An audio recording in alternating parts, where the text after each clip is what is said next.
पाकिस्तान और इंग्लैंड का पहला टेस्ट आज शुरू हो गया है और इस टेस्ट के अंदर हमें दो शानदार सेंचुरियां देखने को मिली हैं। पहली शान मसूद की तरफ से, दूसरी अब्दुल्ला शफीक की तरफ से। दोनों बड़ा ज़बरदस्त खेले हैं। इंपॉर्टेंट टॉस था इस पिच के ऊपर जो पाकिस्तान ने अपने नाम किया और जीत के टॉस उन्होंने बैटिंग की है। अब्दुल्ला शफीक के लिए बहुत बातें हो रही थी अब्दुल्ला शफीक की कि उन्हें टीम के अंदर होना चाहिए कि नहीं होना चाहिए।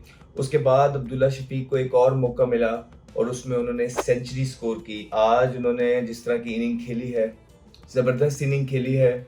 इंग्लैंड का पहला मैच था, इतने प्रेशर के बाद जिस तरह पीछे से गुजरता हुआ पाकिस्तान आया है, बांग्लादेश के अगेंस्ट जो खेला, उसके अलावा भी जो खेला, तो कोई खातिर खा परफॉर्मेंस हो नहीं रही थी।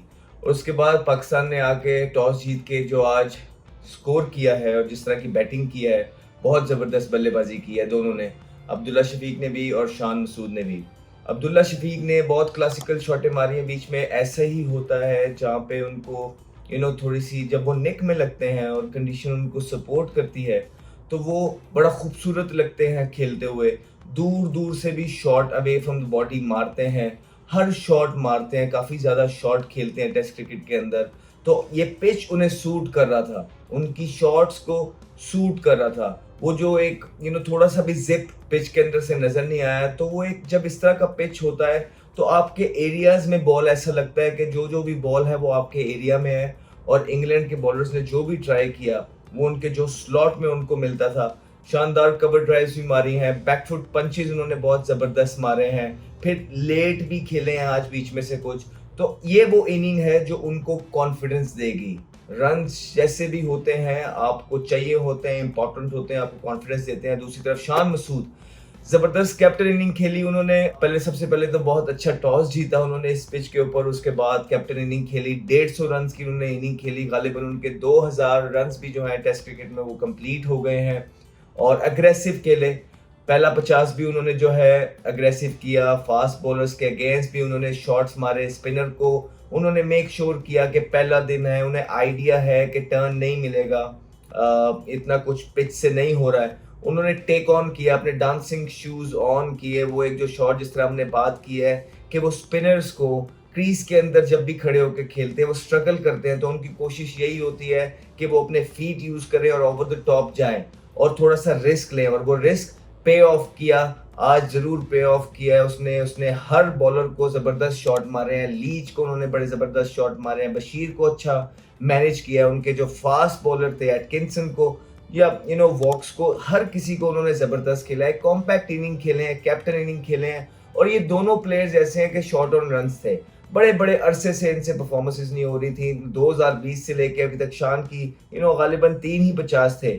और ये जो पिच था, ये जो इनिंग थी, ये उनको सूट की है। और उन्होंने जो 150 रन की इनिंग खेली है उनको ज़रूर फ़ायदा देगी। ना सिर्फ उनको अपने रन्स और करियर में फ़ायदा देगी, इनफैक्ट ग्राउंड के अंदर जब वो लीडरशिप कर रहे होंगे उसमें भी ये काम आएगा, बहुत ज़्यादा काम आएगा। बिकॉज एक बल्लेबाज ने जब स्कोर किए होते हैं तो ऑलवेज वो कॉन्फिडेंस, रात को अच्छा सोता है और सुबह अच्छा उठता है, उसका दिमाग सही तरीके से चलता है। सो लीडर के लिए अमंग द रन्स होना बहुत ज़्यादा ज़रूरी है। और शान मसूद ने आज ज़बरदस्त इनिंग खेली 150 रन की और शानदार शॉट्स लगाए और क्राउड को और लोगों को एंटरटेन किया घर बैठे हुए।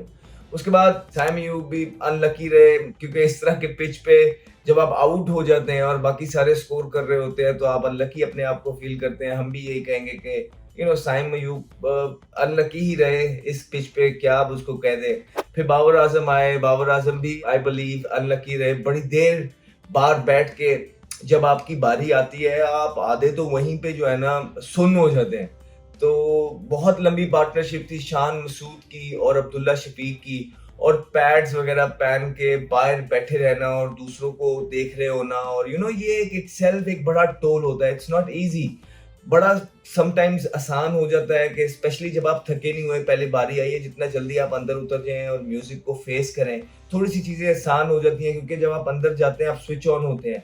लेकिन अक्सर कई दफा हमने कई प्लेयर से बात की है जो मिडिल ऑर्डर में खेलते हैं, उनके लिए ये चीज बहुत मुश्किल हो जाती है कि वो बाहर बैठ के इंतजार करें और अंदर आए। और बाबर आजम फिर जब अंदर आए, ठीक है चीजें बहुत फेवरेबल थी, बॉलर्स थके हुए थे, बॉल पुराना था, आके उन्होंने फिर अपना टाइम लिया, 60 बॉल लिए उन्होंने इस तरह के पिच पे 30 रन तक पहुंचते हुए। और उनकी जो साउथ शकील के साथ पार्टनरशिप भी है गालिबन 60 रन की, उनको 100 पता नहीं 32 बॉल उन्होंने लिए इस पिच पे, इस ट्रैक पे, इन बॉलर्स के अगेंस्ट जो बिल्कुल थके हुए थे और ओपनर्स ने उनको बिल्कुल थका दिया हुआ था। मेरे ख्याल से ये ज्यादा है। लेकिन अगर आप पर्टिकुलरली बाबर आजम का डिसमिसल देखेंगे, वही जो उन पे हमेशा बात होती है कि थोड़ा सा उनकी जो टेस्ट क्रिकेट के अंदर जो उनके टेक्निक में चीजें हैं, जहाँ पे वो हमेशा से जो है ना लेग बिफोर के कैंडिडेट रहे हैं, और अक्सर वो बीच में से बल्ला जो है ना उनकी टांग स्टक हो जाती है फास्ट बॉलर के गेंद, और फिर पीछे की तरफ नहीं आती है। अगर आप जितने भी बड़े प्लेयर टेस्ट क्रिकेट में देखेंगे, राहुल द्रविड़ देखेंगे, लक्ष्मण देखेंगे, यूनुस देखेंगे, इन तमाम जिसको भी आपने देखना है, उनकी टांगे जब वो ऑन की तरफ जाते हैं तो वापस वो जो लात होती है वो पीछे की तरफ आती है। दैट्स हाउ वो बॉल को मीट करते हैं, बॉल को पास मीट करते हैं। लेकिन जब ये ऑन खेलने जाते हैं थोड़े से खिंचे हुए बॉल को, इनकी टांग वहां पे स्टक होती है, जिसकी वजह से इनका बल्ला आगे चला जाता है। और वो बल्ला जब आगे चला जाता है टांग से आगे, जब आप ऑन खेलते हैं बिल्कुल मुंह में हो बॉल, तब तो वो लग जाती है। लेकिन जैसे ही थोड़ा सा दूर होती है तो, और अगर आपका पैर वापस पीछे की तरफ नहीं आ रहा है ऑन खेलते हुए, तो आप एक वो झाड़ू सा लगा देते हैं, चक्कू सा बन जाता है हमारी फील्ड में। तो वो उसके साथ हुआ है। अनफॉर्चुनेट रहे हैं, मतलब कि हमें सबको पता है कि शॉर्ट ऑन रन्स हैं, मेरे ख्याल से गालिबन 17 इनिंग हो गई हैं, उनसे परफॉर्मेंस नहीं हो रही है। और इस पिच के ऊपर भी जहाँ सारा जमाना स्कोर कर रहा हो, सारा जमाना आके जो आ रहा है अच्छा खेल रहा है, जिस तरह दिल कर रहा है वहां शॉट मार रहा है, मतलब कि बॉलर्स का बॉल भी हार्डली पहुंच रहा था, इस तरह का पिच था। उस पिच के ऊपर भी सेट होके दोबारा 30 रन पे वो आउट हो रहे हैं। मेरे ख्याल से अनलकी रहे हैं, बिकॉज देखिए 30 रन बना के आदमी बहुत ज्यादा सेट हो जाता है, अपनी कमांड में आ जाती हैं चीजें। और आप देखिए कि पीछे भी जितनी दफा भी बाबर आउट हुए हैं, सेट होके आउट हुए हैं। तो ये सेट होके जब इंसान आउट होता है, ज्यादातर ये अपनी गलती से होता है। हमारी क्रिकेट में, फील्ड में यही माना जाता है, इस तरह ही चीजें चलती हैं। आई बिलीव के अनलकी अपने आप को फील करेंगे और सेट होके दोबारा आउट हुए, अब मेंटली फटीग हो जाते हैं, फोकस डाइवर्ट होता है जब सेट होके इंसान आउट होता है, फिटनेस के इश्यूज होते हैं जब इंसान सेट होके आउट होता है। और बाबर आजम इस पिच पे आउट होके अपने आप को जरूर कोस रहे होंगे कि एक बहुत बड़ा चांस था मेरे लिए आज स्कोर करने का और इस भंवर से निकल जाने का, जो कि इसमें मैं फंसा हुआ हूँ बड़ी देर से। 17 इनिंगें आज हो गई हैं जो उनको जिसमें उनका एक भी 50 नहीं है। तो ये आई एम श्योर वो एक लम्हा फिक्रिया है पाकिस्तान टीम के लिए भी और बाबर आजम के अपने लिए भी। फिर साउथ शकील नॉट आउट खेल रहे हैं 35 पे, लग ऐसा ही रहा है कि सेट हैं और एक बड़ी इनिंग के लिए तैयार हैं, जो कि उन्हें यहाँ पे इस ग्राउंड के अंदर, मुल्तान के अंदर खेलनी भी चाहिए। दूसरी तरफ बड़े बड़े प्लेयर ट्वीट कर रहे हैं। केविन पीटरसन का ट्वीट आया अपने अंदाज में, बोलता है it's a graveyard for the bowlers. और माइकल वॉन ने भी बोला है कि बिल्कुल रोड पिच है, और सोशल मीडिया पे भी इस बारे में बहुत ज्यादा बातें हो रही हैं। जी बिल्कुल, बहुत फ्लैट पिच है, लेकिन स्कोर करना फिर भी एक आर्ट होता है, इतना आसान नहीं होता। चाहे आप जिस तरह के मर्जी पिच पे खेल रहे हो, स्कोर होते हैं बैट्समैन के अपने लिए जो है बहुत ज्यादा इंपॉर्टेंट होते हैं, ये मैं बिल्कुल मानता हूँ। लेकिन जहां तक बात है टेस्ट क्रिकेट को अलाइव रखने की, जहां तक बात है जिस तरह आईसीसी इकदाम उठा रहा है चीजों के लिए, जो कि फैंस का जो ध्यान या रुझान है या इंटरेस्ट है शॉर्टर फॉर्मेट के आने के बाद जो डाई डाउन होता जा रहा है, उस पे पिचेस का एक बहुत बड़ा रोल है। हमने देखा कि इंग्लिश क्रिकेट में, ऑस्ट्रेलियन क्रिकेट, कुछ ऐसा क्रिकेट खेलती हैं कि जिसमें क्राउड को इन्वॉल्व किया जाए, क्राउड को दोबारा से लेके आया जाए। और बड़े बड़े प्लेयर्स सर जोड़ के बैठते हैं और उन्होंने इस पे मीटिंग्स हुई हैं कि शॉर्टर फॉर्मेट्स और पैसा और टाइम की कमी वाला जो फॉर्मेट आ गया है, इसके आने के बाद जो अल्टीमेट क्रिकेट है टेस्ट क्रिकेट, इसको कैसे बचाया जाए, उस पर डिफरेंट चीजें हुई। हमने देखा बेन स्टोक्स ने एक मुनफरिद अंदाज निकाला बेसबॉल के नाम से, उन्होंने क्राउड को एंटरटेन किया।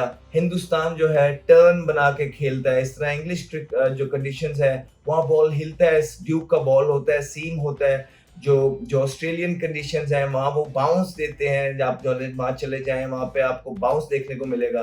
पाकिस्तान में आके बिल्कुल फ्लैट रोड बना हुआ आज नजर आया। I don't mind, nobody minds as long as result निकल रहा है। तो मेरे ख्याल से जेसन गिलिस्पी जो आते साथ हम उनसे एक्सपेक्ट कर रहे थे कि जेसन आएंगे और वो डिसीजंस लेंगे, वो डिसीजन लेंगे जो ऑजी डिसीजंस होते हैं। पहले तो हमने उनकी जो सिलेक्शन है उसमें वो नहीं देखे, उसके बाद आके जो जिस तरह का ये पिच बनाया है उन्होंने, तो लग ऐसे ही रहा है कि वो भी एशियन माहौल में ढलते चले जा रहे हैं। हमें उनमें वो फायर देखने को नहीं मिल रहा है जो हम उनको, जिसके लिए वो पहचाने जाते हैं और जिसके लिए हम एक्सपेक्ट करते हैं कि वो लेके आएंगे पाकिस्तान के अंदर, पाकिस्तान क्रिकेट टीम के अंदर। वो नहीं देखने को मिल पा रहा है। ये भी जो पिच है बिल्कुल एक डेड पिच लग रहा है, फ्लैट रोड लग रहा है, but it's okay as long as result निकले। देखें, पाकिस्तान इस पिच के ऊपर बहुत जबरदस्त खेल रहा है, ये बात तो तय है। और दूसरा ये कि गर्मी है मुल्तान के अंदर, ये बात मत भूलिए। और इंग्लिश क्रिकेटर्स के लिए, इंग्लैंड की टीम के लिए इतना आसान होने वाला नहीं है। पहला मैच होता है, जिस्म थके होते हैं, पूरा दिन उन्होंने फील्डिंग की है, कल भी हो सकता है पूरा दिन फील्डिंग ही करनी पड़े, या शाम को अगर पाकिस्तान के आउट ना हो तो शायद पाकिस्तान उनको आखिरी 1.5 घंटा 2 घंटा दे बारी के लिए अंदर लेके आए। उस टाइम पे होता ये है कि 2 दिन की पिद्दी लगी होती है, फटीग होती है, टांगे लंबे लंबे स्पेल्स किए होते हैं, थक जाता है, फिर गर्मी, ह्यूमिड, उनके लिए, इंग्लिश क्रिकेटर्स के लिए बहुत ज्यादा नई चीज है। और इसके दौरान जब वो बैटिंग करने आएंगे, सिर्फ 10 मिनट के वक्फे के बाद उनके ओपनर्स जब अंदर आएंगे, अक्सर ये होता है कि टांगे नहीं चलती हैं।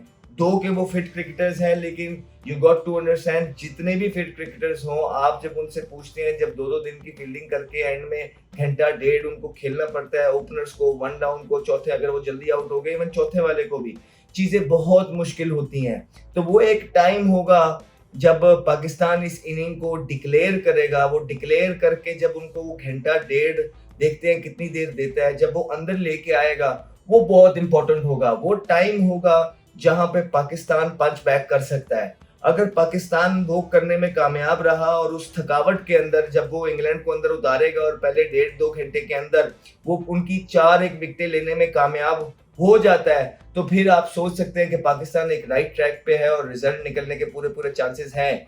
अगर पाकिस्तान ये करने में कामयाब ना रहा, उनकी पार्टनरशिप्स लग गई, तो इस पिच के अंदर शान मसूद, जेसन गिलिस्पी और उनकी टीम के लिए रिजल्ट निकालना कोई इतना आसान काम होगा नहीं।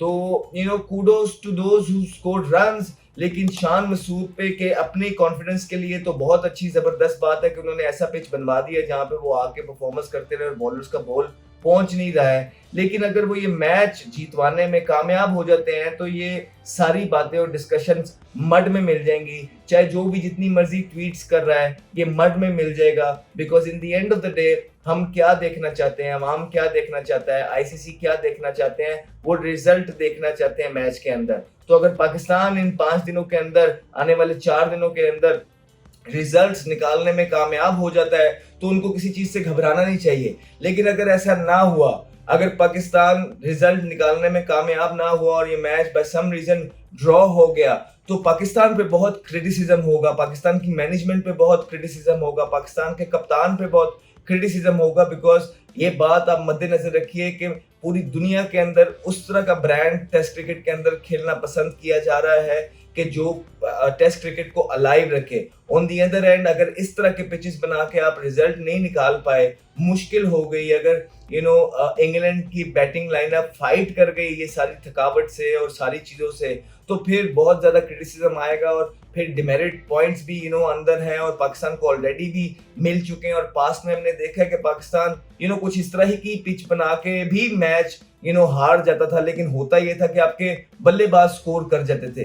तो बात बल्लेबाजों की स्कोर करने की नहीं होती है, बात होती है कि टीम का वो फॉर्मूला ढूंढना, टीम की वो स्ट्रेटजी बनाना कि जो आपको सूट करे और जिसपे आप मैच जीते। अब देखना यह है कि क्या शान मसूद और उनकी टीम इस पिच के ऊपर रिजल्ट निकाल पाएगी या सिर्फ अपने अपने स्कोर ही देखने को मिलेंगे, ये आने वाले 4 दिन बताएंगे। On the other and, England would be really tired today. उनके जो बॉलर्स थे उन्होंने जोर लगाया, जान लगाया, लेकिन लेंथ्स जो थी बहुत फुल थी या बहुत शॉर्ट थी, स्ट्रगल किया उन्होंने इस कंडीशन के अंदर, उनकी पेस भी आते हैं, एटकिंसन भी आप देखेंगे, गर्स्ट को भी, दूसरे को भी देखेंगे और वॉक्स को भी देखेंगे, तो पहले स्पेल पे उनकी पेस डिफरेंट थी। उसके बाद गर्मी के बाद बॉल पुराना हुआ, जब वो आए उनकी पेस भी गिरती रही, तो मुश्किल हुई उनको, उनके फास्ट बॉलर्स को, और वो बाज़ाहिर देखने में लग रहा था स्पिनर्स को भी मुश्किल हुई, क्योंकि उनके स्पिनर्स भी रन्स को कंट्रोल करने में कामयाब ना हो सके। और आपने ये चीज़ देखी होगी कि पहला दिन है, पहला दिन वैसे भी स्पिनर्स के लिए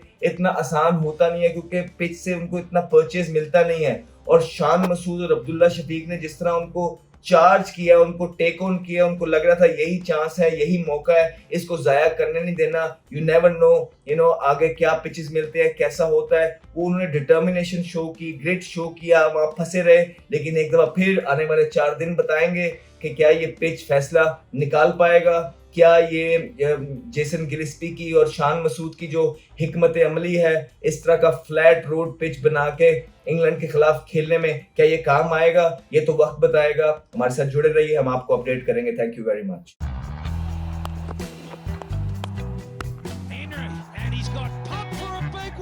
Talented young man, Ahmed Shahzad.